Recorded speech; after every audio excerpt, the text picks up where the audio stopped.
Cumprimento a todos com a paz do Senhor. Amém. Deus é bom. Aleluia. Amém. Amém. Deus é bom. O tempo todo. O tempo todo, Deus é bom. Abra sua Bíblia na carta do apóstolo Paulo aos Coríntios, primeira carta aos Coríntios.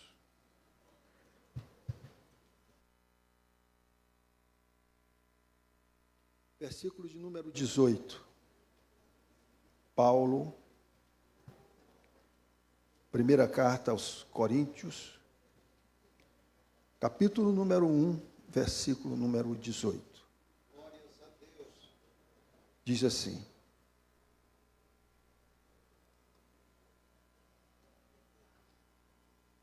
certamente a palavra da cruz é loucura para os que se perdem, mas para nós que somos salvos, poder de Deus. Amém. Deus querido, Deus santo, aleluia, o Deus que fala, ó Deus, o nosso Deus, fala conosco, Pai, aqui nessa noite feliz, e neste santo lugar, nesse encontro marcado contigo, fala conosco, Pai, nós te pedimos, em nome de Jesus, amém. Podeis sentar. Pastor Colismar, na abertura, falava sobre o apóstolo Paulo, um homem que foi assim, escolhido de uma forma muito enfática por Deus. Jesus trabalhou na vida dele pessoalmente, e ele, aquele homem erudito, aquele homem cheio de sabedoria humana, poderia ter sido um grande filósofo do seu tempo, um grande pensador do ponto de vista humano, mas ele, em determinado momento da sua vida, ele é constrangido pela graça de Deus, quando vai à estrada de Damasco, cumprir uma missão do sinédrio, da cúpula da igreja, que perseguia a igreja, a verdadeira igreja de Jesus, e ali ele é completamente transformado por esse evangelho, o evangelho da cruz, pela graça de Deus. E aquele sábio, aquele filósofo, aquele pensador, um homem poliglota, que falava vários idiomas e que tinha um caráter muito determinado, ali ele se transforma completamente e passa, a partir daquele momento, viver para Cristo. Depois de um aprendizado ali no deserto das Arábias, por 3 anos, ele volta e começa a cumprir o seu ministério. Não é muito bem recebido e nem muito bem entendido pela própria igreja primitiva, mas depois, quando se percebe da transformação verdadeira e que Jesus estava usando ele como um instrumento poderoso na terra, e Paulo cumpre isso como ninguém, porque ele se torna o maior propagador do cristianismo que já houve, e ali ele, como apóstolo, começa a levar aquele evangelho com grande ousadia e grande determinação da alma e do espírito. Uma transformação completa, uma transformação tremenda, a ponto de chegar e dizer: já não sou eu quem vive, é Cristo que vive em mim. Quem vive em mim. E a vida que agora vivo pela fé no Filho de Deus. Completamente entregue. É um homem que compreendeu a graça de Deus como ninguém. Se torna conhecido como o apóstolo dos gentios. O apóstolo dos gentios, porque ele abre, ele mostra para a sociedade daquela época, com repercussão até hoje, de que os judeus eles tinham a primazia com Deus, mas não tinha a exclusividade. A primazia é, por exemplo, você dizer que os idosos acima de 70 anos vão cear primeiro.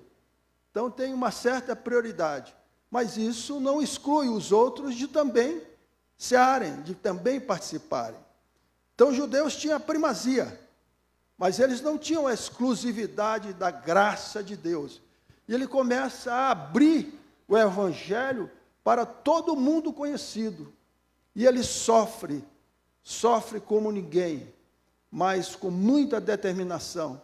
Então, aquele filme do Paulo, o apóstolo, é tremendo. Eu vou a ele de vez em quando e volto àquele filme, porque é um filme tremendo, e o ator é tremendo, tanto que faz Paulo, quanto que faz Lucas, e aquilo ali é uma lição extraordinária sobre o ministério do apóstolo Paulo e sobre a graça de Jesus, a graça do Senhor. Agora, eu fico imaginando Paulo nos dias de hoje, porque o que eu consigo observar é um contra-evangelho pregado como se fosse o verdadeiro evangelho.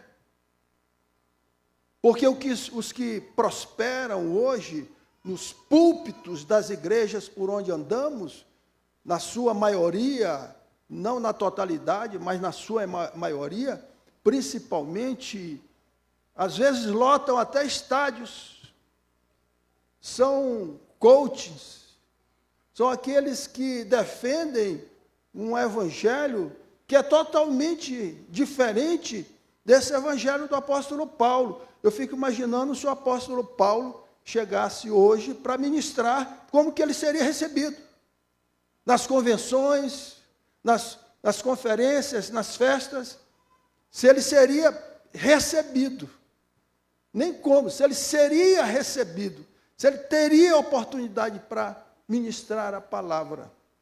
E aqui, aos Coríntios, que era o berço da civilização daquela época, concorria com Atenas, porque Atenas era o berço da civilização grega.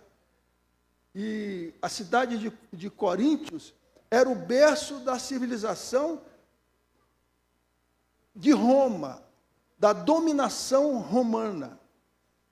E com uma incursão muito grande dos próprios hebreus, os homens que habitavam naquela época de poder, do apogeu do reino romano.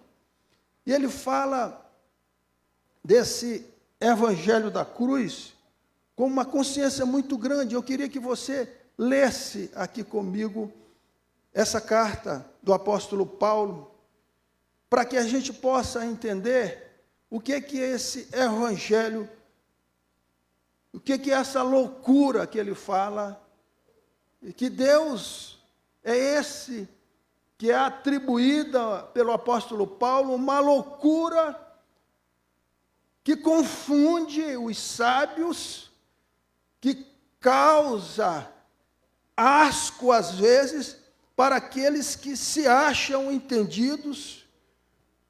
Vamos ler aqui comigo, acompanhe com a Bíblia aberta. Certamente a palavra da cruz é loucura para os que se perdem, mas para nós, e aí ele inclui os que somos salvos, é poder de Deus.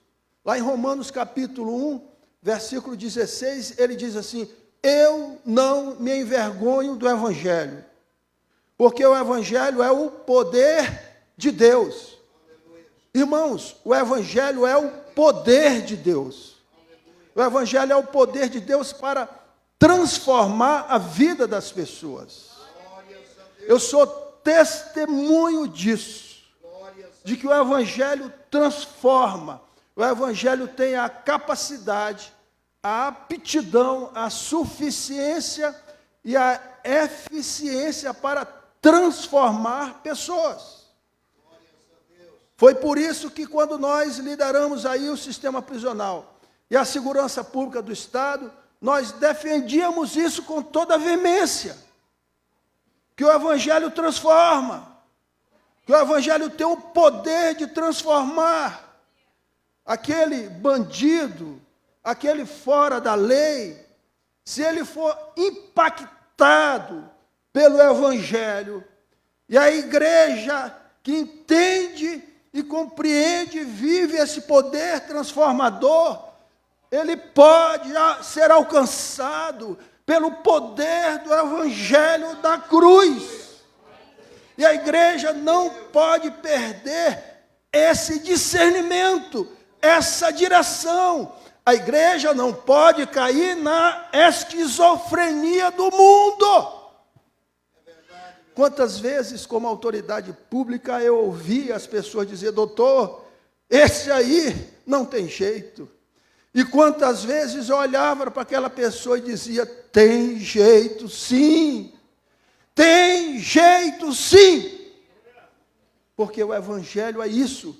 E se nós deixarmos de acreditar no poder transformador do Evangelho, é vã a nossa fé. O seu casamento tem jeito sim. Os seus relacionamentos têm jeito sim. As suas emoções debilitadas têm jeito sim. O seu filho tem jeito. A sua filha tem jeito também. Tem jeito sim. E nós devemos continuar acreditando, porque este é o Evangelho. Mas o apóstolo Paulo, assim como aqui, parece que ele é tomado dessa ousadia da abertura do culto. Porque isso aqui que é ousadia.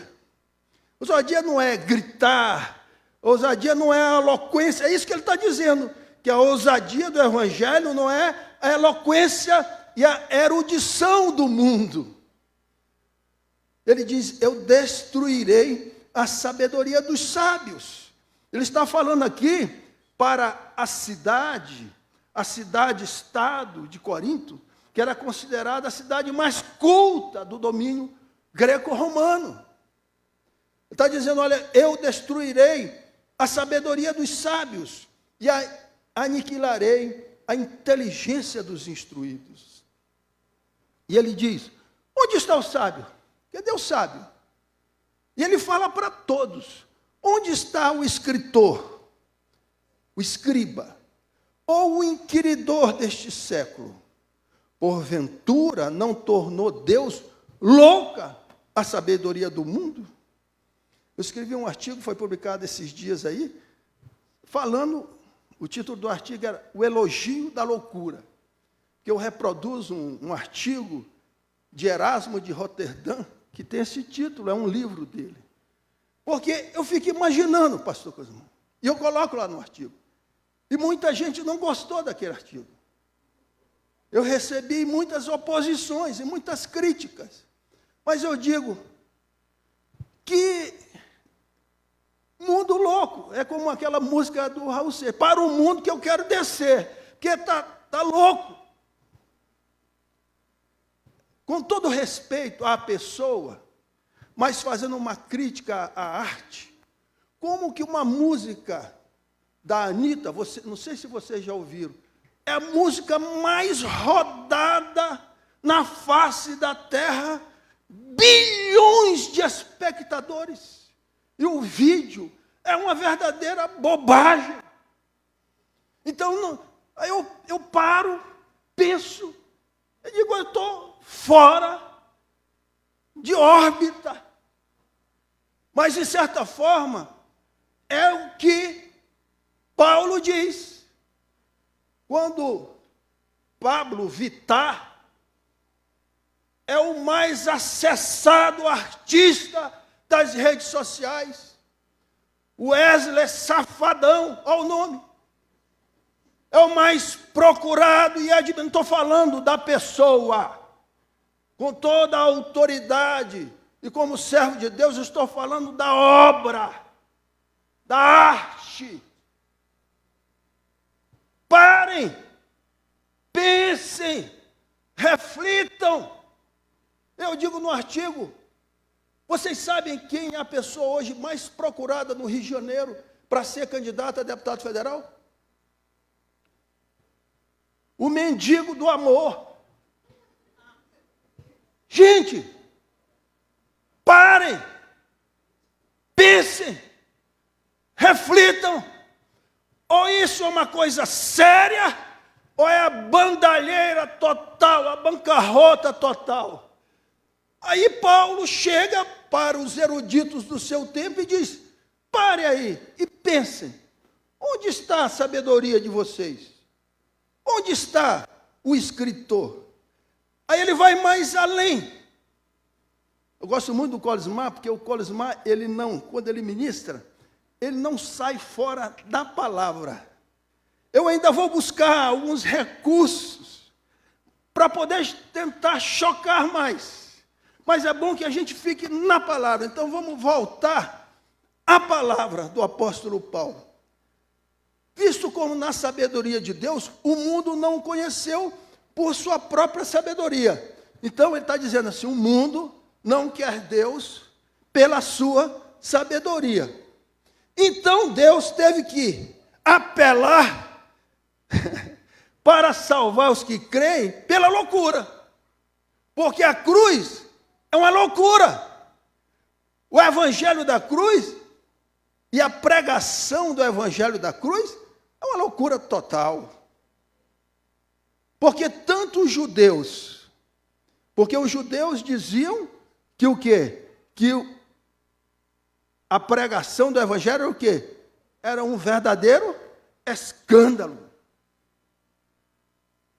Um Deus que abandona o seu trono, desce do trono e sobe numa cruz, para o judeu, isso é um escândalo, totalmente escândalo.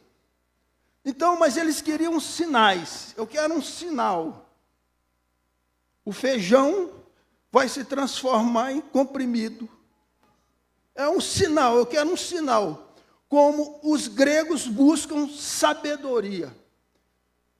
Mas nós pregamos a Cristo crucificado, escândalo para os judeus e loucura para os gentios. Mas para os que foram chamados, tanto judeus como gregos, ou seja, todos os homens, os religiosos ou os não religiosos, os que buscam a religiosidade pela própria religiosidade e os que buscam a sabedoria humana para conseguir galgar aquilo que eles vão chamar de uma propensa prosperidade ou felicidade, tanto para um quanto para outros, mas nós pregamos a sabedoria de Deus, porque a loucura de Deus é mais sábia do que os homens, e a fraqueza de Deus é mais forte do que os homens. Aí ele para, aí ele diz assim, e eu vou provar isso. Aí sabe como é que ele prova isso? Ele diz assim, olhai para vocês, vede, observai em vocês próprios. Esse evangelho é o evangelho rejeitado, é a trilha menos percorrida. Pastor, e o quanto a gente vê a fuga da igreja contemporânea do evangelho de Cristo. Há uma fuga do evangelho de Cristo. É uma espécie de contra-pregação. E ele diz assim, olha, vocês querem ter uma prova? Reparai em vocês mesmos, na vossa vocação, visto que não foram chamados muitos sábios segundo a carne, nem muitos poderosos, nem muitos de nobre nascimento, mas pelo contrário, Deus escolheu as coisas loucas do mundo para envergonhar os sábios, e escolheu as coisas fracas do mundo para envergonhar as fortes. E Deus escolheu as coisas humildes do mundo, e as desprezadas, e aquelas que não são, para reduzir a nada as que são. Sabe para quê? Para que ninguém tenha glória própria. Para que ninguém tenha jactância própria. Para todo aquele que se gloriar, se glorie em Deus. É esse o evangelho da cruz. É o evangelho cristocêntrico, que aponta para Cristo, que aponta para o sacrifício vicário de Cristo. Mas vós sois dele, em Cristo Jesus, o qual se tornou da parte de Deus sabedoria, e justiça, e santificação, e redenção, para que, como está escrito, aquele que se glorie, glorie-se no Senhor.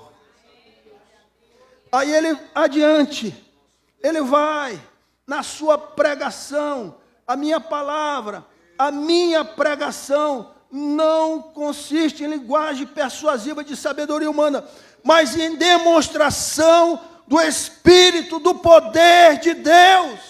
É o que o pastor falou na abertura do culto. Que não é pela aptidão humana, pela eloquência, a erudição humana. É qualquer um de nós, com a ousadia do Espírito, entregar a palavra. Entregar a palavra que levanta. Entregar a palavra que conforta. Entregar a palavra que restaura. Entregar a palavra que incomoda. Entregar a palavra que causa espanto. A palavra do Deus vivo. É isso, igreja. Aleluia. Para que a vossa fé não se apoie na sabedoria humana, e sim no poder de Deus. Entretanto, expomos sabedoria entre os experimentados. Não porém a sabedoria deste século, nem a dos poderosos desta época, que se reduzem a nada, mas falamos a sabedoria de Deus em mistério, outrora oculta, a qual Deus pré-ordenou desde a eternidade para a nossa glória. Aleluia. Sabedoria essa que nenhum dos poderosos deste século conheceu, porque se tivessem conhecido, jamais teriam crucificado o Senhor da glória. Mas como está escrito aqui, igreja, recebe, igreja, nem olhos viram, nem ouvidos ouviram, nem jamais penetrou em coração humano o que Deus tem preparado para aqueles que o amam. Oh, igreja, o que Deus tem preparado para nós é grandioso, é glorioso. É por isso que quando nós vemos essas coisas, nós levantamos o nosso olhar aos céus, porque nós sabemos que é de lá que virá a nossa redenção. Aleluias. Mas Deus nos revelou pelo Espírito, porque o Espírito a todas as coisas prescruta, até mesmo as profundezas de Deus. Porque qual dos homens sabe coisas do homem, senão o seu próprio Espírito que nele está?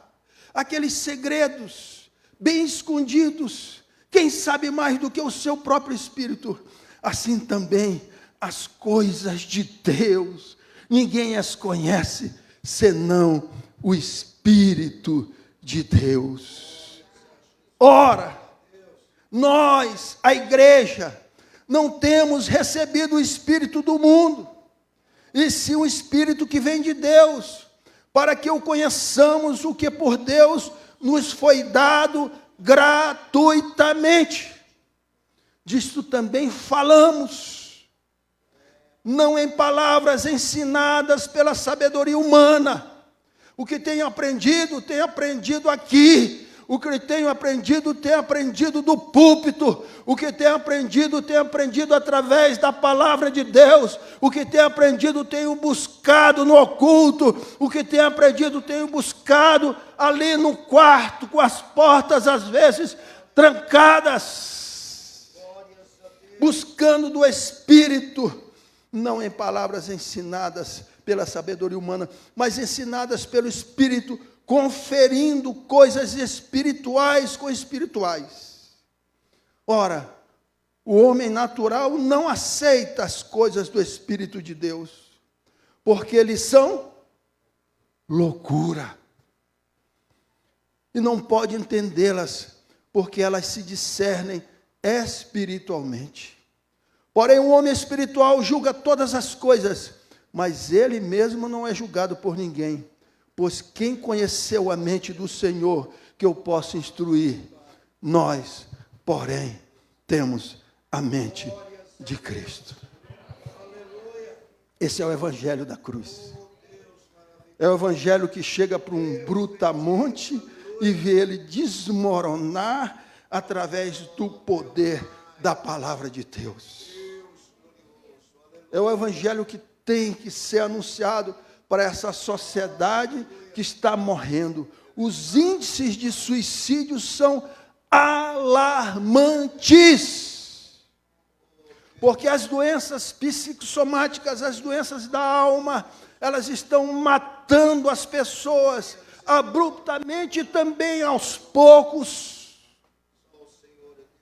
Pessoas esvaziadas, pessoas exauridas, pessoas entregues a todo tipo de esquizofrenia. Ô igreja,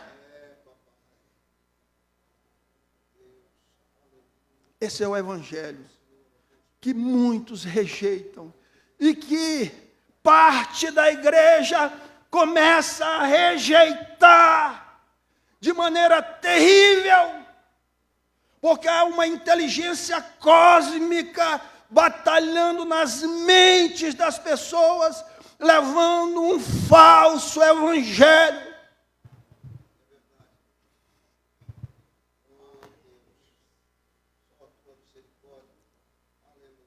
É o evangelho do sermão da montanha. Bem-aventurados pobres de espírito. Bem-aventurados os machucados. Bem-aventurados aqueles que sofrem pelo meu nome. Esse é o evangelho rejeitado, o evangelho de Cristo. Porque a minuta do evangelho de Cristo é o sermão do monte. É ali que ele começa a pregar publicamente. O jovem ali mora em Barcelona. A Europa hoje, o evangelho virou cultura, uma mera cultura. Os grandes templos dos grandes reformistas da Inglaterra viraram museus. John Wesley é só relembrado. Aqui pregou John Wesley. E mais nada. Porque abandonaram o evangelho da cruz. O evangelho do Cristo. O evangelho na América virou business. Dinheiro. É isso.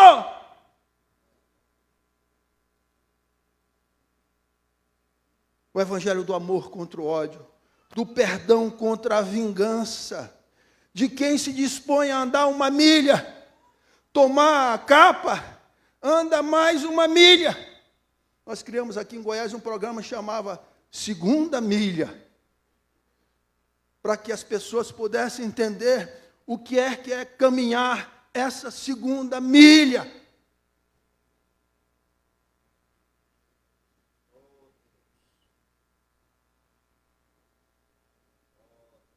O evangelho do homem que foi pacificado pelo amor de Jesus. Ô irmãos, se eu fosse entrar na cantilena por onde eu ia, quando eu estava caminhando para o ápice da minha autoridade pública, ô irmãos, foi Jesus, pela sua misericórdia, que me tomou e me trouxe para uma outra visão, a visão da loucura do Evangelho. Naquele dia que eu entrei naquela igreja, chamada Igreja de Deus, ali no setor universitário, foi provisão de Deus, porque eu não estaria mais aqui. E quantos desatinos teria cometido, quantas loucuras teria cometido. Mas esse Evangelho da cruz me resgatou pela misericórdia de Deus e pacificou o meu coração. Eu me tornei pacífico. Glórias a Deus, aleluia. Ei, malachi de labassi. Aleluia.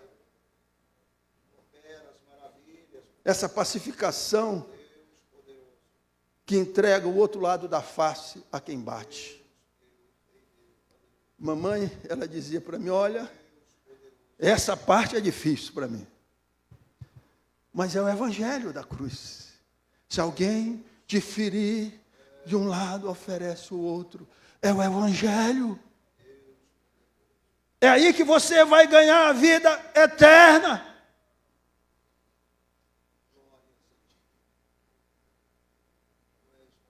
O Evangelho do bom samaritano é o Evangelho de Cristo. Quem passou pelo homem que estava caído no chão? O levita. Quem mais? O sacerdote. O que eles fizeram por ele? É isso que o apóstolo Paulo está dizendo. O homem que acudiu, e ele, samaritano, é o louco da história. É o louco cheio da graça. Porque fazer o que ele fez é loucura.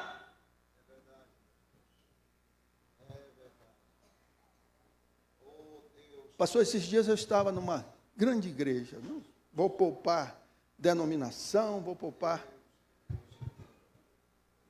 Mas alguém estava ministrando num momento muito importante. Sabe o que essa pessoa falou? Eu sentado assim. Aí a pessoa disse, pregando sobre, vocês não sabem pedir, que a Bíblia diz, vocês não sabem pedir como deve, como convém e tal. Aí ele disse, aquela mulher, Ciro Fenícia, ela ganhou só migalha de cachorrinho, porque ela não soube pedir. Deu vontade de sair. Mas fiquei com vergonha de sair. Não entende o Evangelho de Cristo. E a igreja aplaudindo. Oh, meu Deus! Jesus elogia a mulher. O coach desagrava numa contraproposta ao próprio Cristo. E a igreja aplaude. Não, ela poderia ter pedido um Alfa Romeo. Ela podia ter pedido um bangalô lá em Viena. Oh, irmãos, oh, mulher, grande é a tua fé, porque você me deu a oportunidade de dizer para todos que estão aqui que o judeu tem primazia, mas não tem a exclusividade, porque agora a graça alcança a todos, porque o Cristo, o Filho de Deus, está aqui. Oh, mulher, grande a tua fé, a tua filha já está salva. Que coisa melhor do que a salvação? Que riqueza pode se comparar à salvação? O que você não daria pela salvação do teu filho? Ou você trocaria por 30 moedas de prata? É esse o Evangelho, pastor.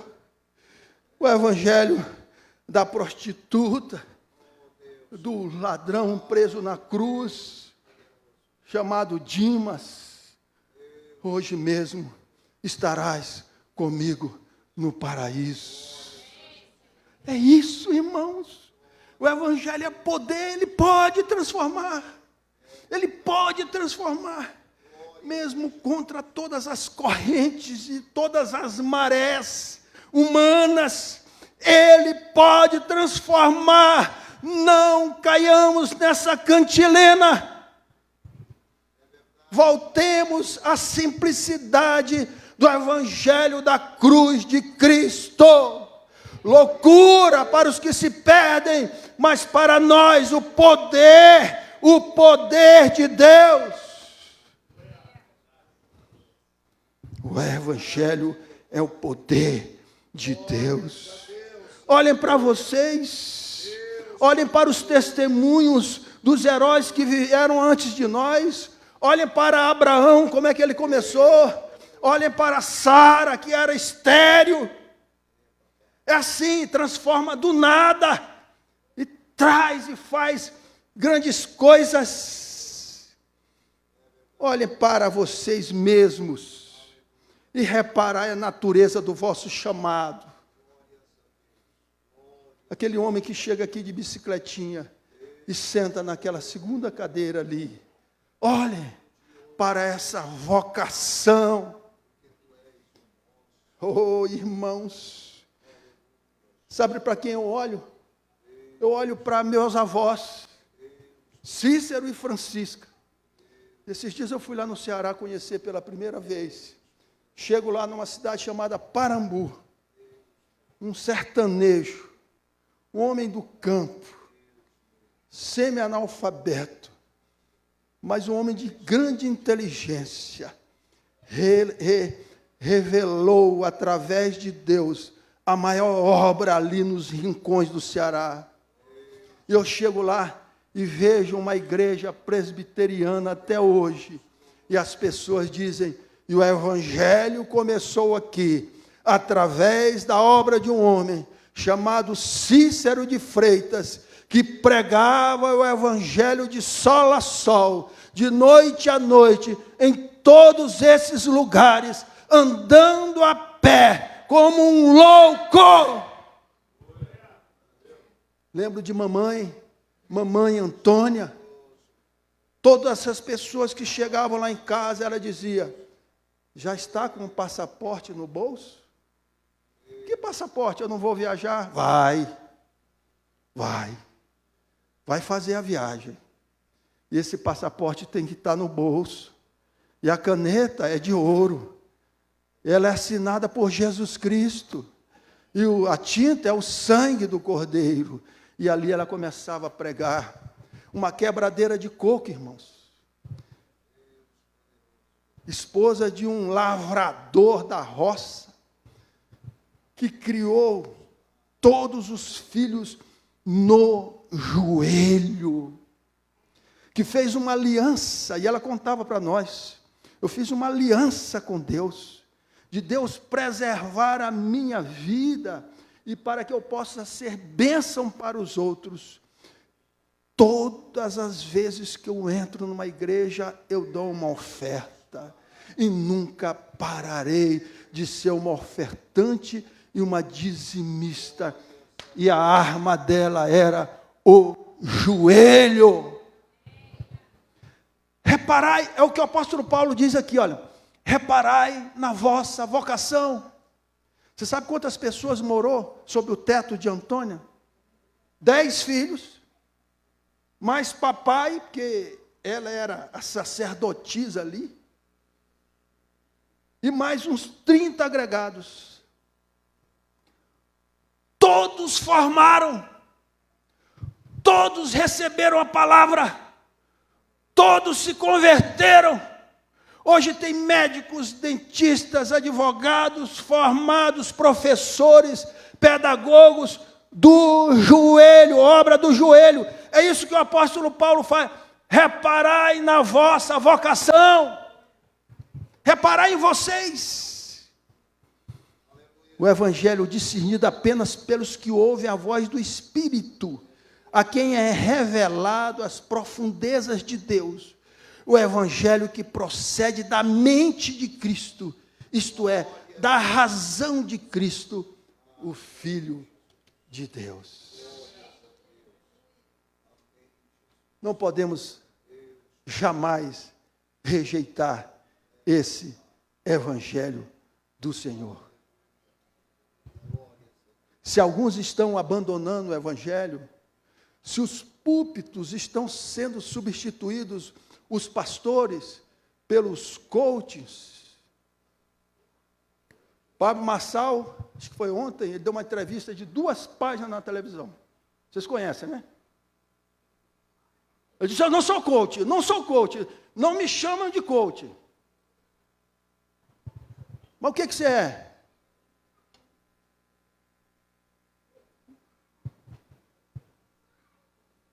Mas sobe no estádio e enche milhões de pessoas. Ficou milionário. Com todo respeito à pessoa. Quem sabe talvez Deus possa fazer ainda uma grande obra na vida desse homem, que é ousado, tem a ousadia. Mas eu não percebi ainda a ousadia do Espírito de Deus e da mente de Cristo. E nós estamos aqui e compete a nós alertarmos a igreja, porque é justamente isso que o apóstolo Paulo está fazendo ali. Deixe para lá. Vamos olhar só a Cristo. Sim, nós olhamos para Cristo, mas Ele mesmo está dizendo aqui, reparai em vós, olhai na vossa vocação.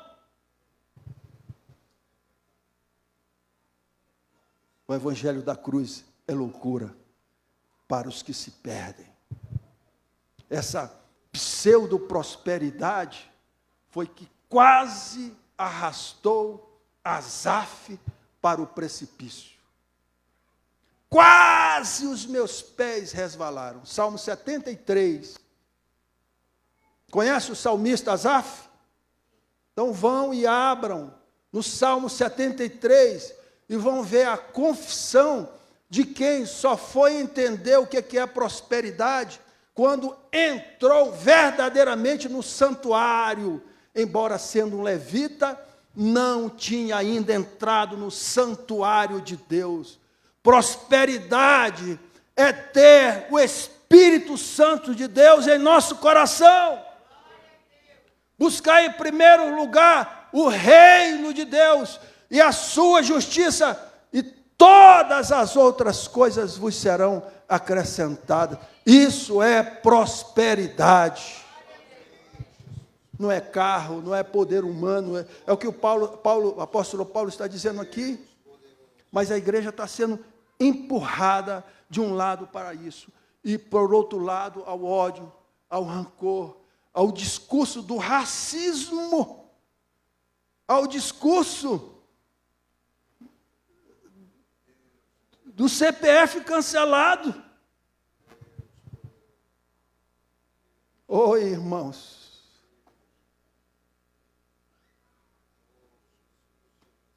Quando o Tiago e o Joãozinho propuseram a Cristo tocar fogo na aldeia dos samaritanos, o que é que Jesus falou para eles?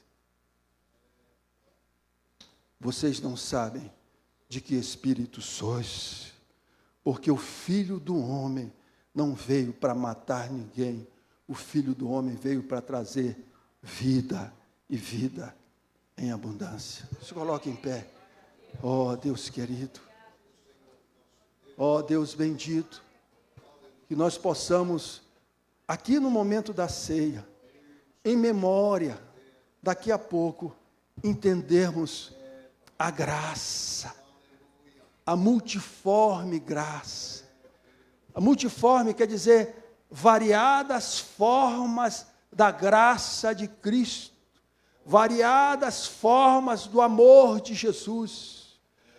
Formas, multiforme graça de Jesus, que veio para alcançar todo aquele que crê e que quer receber. Os que estão cansados, os que estão oprimidos, os sobrecarregados. que o Evangelho possa alcançar essas pessoas, enquanto há tempo, enquanto há tempo. Deus querido, santo e justo, que esse Evangelho da cruz, o Evangelho de Cristo, o Evangelho da graça, o Evangelho do sermão da montanha, nunca se perca no coração da tua igreja e do teu povo. E que isso possa trazer cura, possa trazer restauração, ó Deus, possa trazer consolo e conforto, possa trazer livramentos, ó Pai, a toda a tua igreja, ó Pai, possa trazer a verdadeira prosperidade, possa trazer alegria que vem na liberdade de cultuar ao Senhor com toda a força e vigor do coração, que esse Evangelho, Pai, possa transformar vidas, transformar lares, ó Deus, relacionamentos, casamentos, pais, filhos, pais, e possa alcançar o coração do povo, o coração das autoridades, ó Pai. Ó Deus querido, nesse mundo tão conturbado, ó Pai, que jaz no maligno. Ó Deus querido, que toda a tua igreja, ó Pai, possa se encher desse Espírito, e com esse Espírito, essa ousadia de ir e entregar esse Evangelho, o Evangelho da cruz, o verdadeiro Evangelho de Cristo, que sabe perdoar aquele que nos ofende, ó Pai, que sempre tem uma palavra de generosidade e de conforto para os simples, para os desvalidos, para os pobres e para os necessitados, ó Deus querido. Que a igreja, Pai, nunca perca essa consciência, esse discernimento, que é este Evangelho que vai transformar este mundo. Ó Deus querido, ó Deus santo, incute nos nossos corações, ó Deus, essa palavra é o que eu te peço e já te agradeço, em nome de Jesus, amém. Prega, insta, com autoridade, com ousadia, e jamais abandone o Evangelho da cruz.